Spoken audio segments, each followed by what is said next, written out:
शेवटी राष्ट्रवादी काँग्रेसने आपले सगळे पत्ते खोलले. सगळा आटापिटा शरद पवारांना थोपवण्यासाठीचा. पवारसाहेब जेव्हा म्हणतात मला काहीच माहीत नाही, तेव्हा समजून जायचं की सगळी सूत्र साहेबांच्याच हातात आहे. शरद पवार म्हणजे डोक्याबाहेरचा विषय.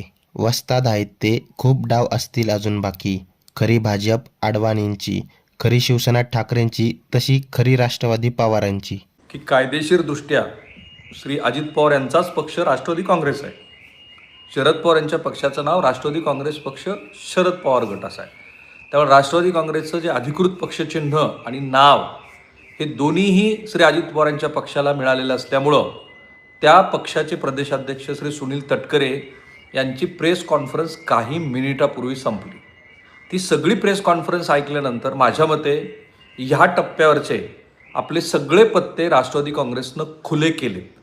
संदिग्धता होती ना की या संदिग्धतेमध्ये महाराष्ट्र होता की नेमकं काय चाललंय. तर त्याच्यातला तो जो पहिला खोचक प्रश्न आहे त्या प्रश्नाचं मी विश्लेषण करेनच. काय प्रश्न आहे? पत्रकारांनी विचारलेल्या विलिनीकरणाच्या मुद्द्यावरती की कोणती राष्ट्रवादी कोणत्या राष्ट्रवादी काँग्रेसमध्ये विलिनीकरण करायचं. आणि म्हणून मी नेहमी म्हणतो की महाराष्ट्राचंच काय देशभरातलं राजकारण हे कधीही असं सरळ चालत नाही. ते सारीपाटावरच्या घोड्यासारखं अडीच घर चालत राहतं किंवा उंटासारखं ते तिरकस चालत राहतं. माझं पहिल्या दिवसापासूनचं मत आहे श्री अजित पवार यांच्या हयातीमध्ये राष्ट्रवादी काँग्रेसचं विलिनीकरण आणि श्री अजित पवार नसतानाच्या विलिनीकरणाच्या प्रक्रियेमध्ये जमीन आणि आसमान इतका फरक आहे. त्याचं मुख्य कारण आहे की श्री अजित पवार यांच्या माध्यमातून ते विलिनीकरण झालं असतं तर त्या विलिनीकरणावरती त्यांचा पूर्ण कंट्रोल राहिला असता, नियंत्रण राहिलं असतं. आज तशी स्थिती नाही आहे. आणि म्हणून सुनीत्रा पवार यांनी तातडीनं का शपथविधी घेतला त्याचं पहिलं उत्तर आज सुनील तटकरे यांनी दिलं की आणखी अंत्यविधीची तयारी पण सुरू झाली नव्हती, त्याच्या आधीच तुम्ही विलिनीकरणाची भाषा करायला लागलात.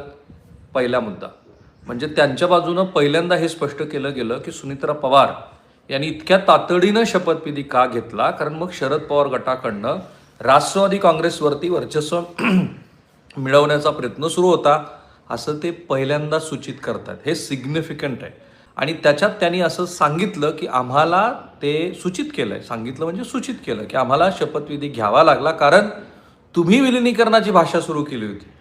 जर ते विलिनीकरण झालं असतं तर साहजिक आहे की शरद पवारांच्या हयातीमध्ये ते विलिनीकरण होतं आहे तर त्यांच्या पक्षातल्या मंडळींचा त्याच्यावरती प्रभाव वाढला असता, सुप्रिया सुळे यांचा प्रभाव वाढला असता, खुद्द शरद पवारांचा प्रभाव वाढला असता. ते त्यांना होऊ द्यायचं नव्हतं. आज ह्या प्रश्नाचं उत्तर मिळालं महाराष्ट्राला की सुनीत्रा पवार यांनी तातडीनं शपथविधी का केला.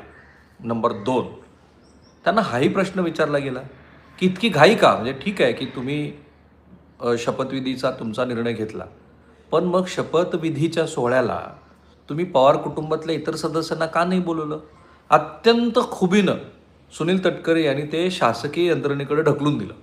त्यांनी काय सांगितलं तर दुपारच्या वेळेला विधिमंडळाच्या संदर्भात गटनेत्याच्या निवडीची बैठक होती, ती बैठक झाली दुपारी 2 वाजता. त्यानंतर आम्ही मुख्यमंत्र्यांना कळवलं आणि प्रोटोकॉल विभाग जो असतो त्या प्रोटोकॉल विभागानं ते निमंत्रण द्यायचं असतं. म्हणजे त्या संदर्भामध्ये आम्हाला तुम्हाला बोलवायचंच नव्हतं, पण ते त्यांनी ढकलून दिलं ते पूर्णपणे प्रोटोकॉल विभागावरती की त्यांनी बोलवलं की नाही आम्हाला माहिती नाही. आज राष्ट्रवादी काँग्रेसच्या विलिनीकरणासंदर्भातल्या प्रश्नाला सुनील तटकरे यांनी थेट उत्तर दिलेलं आहे आणि ते उत्तर असं सूचित करतं आहे की दोन्हीही राष्ट्रवादी काँग्रेसचं विलिनीकरण हे होण्याची शक्यता दुरापास्त आहे. ॲज लॉंग ॲज ते भारतीय जनता पार्टीच्या NDA गव्हर्नमेंटचे सदस्य होत नाहीत. दुसरा गट प्रश्न फार स्पेसिफिक होता की दोन्ही राष्ट्रवादी काँग्रेसच्या विलिनीकरणासंदर्भामध्ये तुमचं काय मत आहे. त्याच्यावरती ते म्हणाले की शशिकांत शिंदेनी, आणि खरंच आहे शशिकांत शिंदेनी भावनिक होऊन दिवंगत श्री अजित पवार यांच्या स्मृतीची म्हणजे त्यांची शपथ घेऊन सांगितलं महाराष्ट्राला की हो विलिनीकरणाची प्रक्रिया झाली होती. मी आजही तुम्हाला सांगतो विलिनीकरणासंदर्भामध्ये श्री अजित पवार यांनी पुढाकार घेतला होता. 14 बैठका झाल्या. त्या बैठकातनं प्रत्येक वेळेला वेगवेगळ्या पद्धतीची व्यवस्था कशी करायची त्याची चर्चा झाली. श्री अमोल कोल्हे यांना प्रदेशाध्यक्ष करण्यासंदर्भामध्ये चर्चा झाली आणि ती चर्चा ही लवकरात लवकर ही विलिनीकरणाची प्रक्रिया करण्यासंदर्भातली होती आणि ते श्री देवेंद्र फडणवीस यांनाही कळवलं गेलं होतं माझ्या माहितीप्रमाणे. पण अर्थात पुन्हा तोच मुद्दा आहे की श्री अजित पवार असतानाची भूमिका आणि अजित पवार नसतानाची भूमिका, की जे काल श्री देवेंद्र फडणवीस बोलले होते की भारतीय जनता पार्टीला विचारावं लागेल की आम्हाला ह्या विलिनीकरणासंदर्भातलं आमचं मत काय.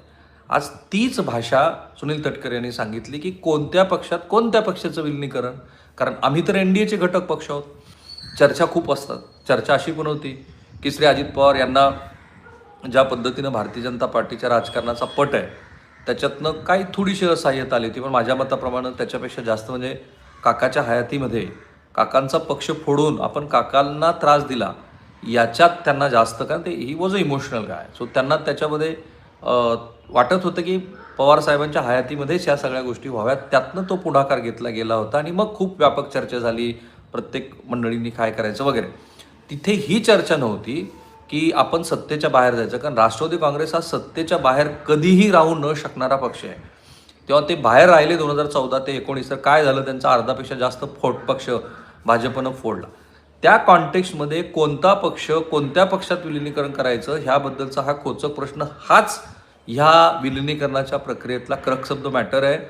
तुम्हाला जाहीर भूमिका घ्यावी लागणार आहे शरद पवार आणि सुप्रिया सुळे आणि त्यांच्या गटाला, की आम्हाला भारतीय जनता पार्टीबरोबर जायला आवडेल, आमची तयारी आहे. तोपर्यंत ही विलिनीकरणाची प्रक्रिया होणार नाही, हा आजचा स्पष्ट संदेश आहे.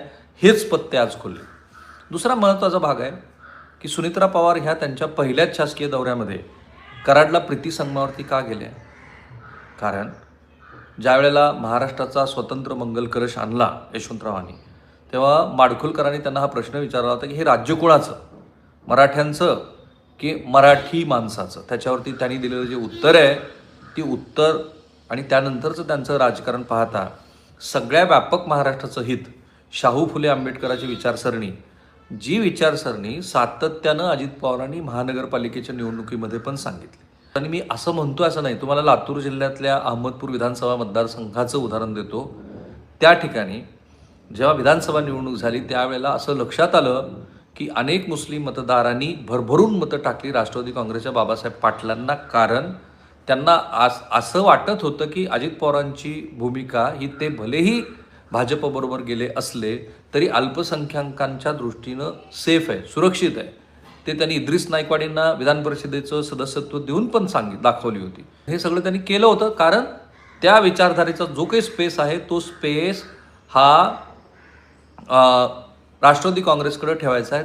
त्याच कारणासाठी सुनित्रा पवार ह्या आज प्रीती संगमावरती गेल्या, कारण शाहू फुले आंबेडकरांच्या विचारधारेचं सगळ्यात मोठं राजकीय प्रतीक हे यशवंतरावांचे विचार आहेत. आणि म्हणून यशवंतरावांच्या समाधीवरती नतमस्तक होऊन आपला पुढचा विचार महाराष्ट्राला मांडणं, महाराष्ट्राची पुढची आपली राजकीय वाटचाल करणं हा संकेताचा भाग आहे. जेव्हा जेव्हा काही चुका झाल्या तेव्हाही अजित पवार हे यशवंतरावांच्या समाधीसमोर नतमस्तक झाले होते. श्री शरद पवार हे अनेक वेळेला प्रीती संगमावरती जात असतात आणि यशवंतरावांना, कारण ते तर त्यांचे मानसपुत्रच होते.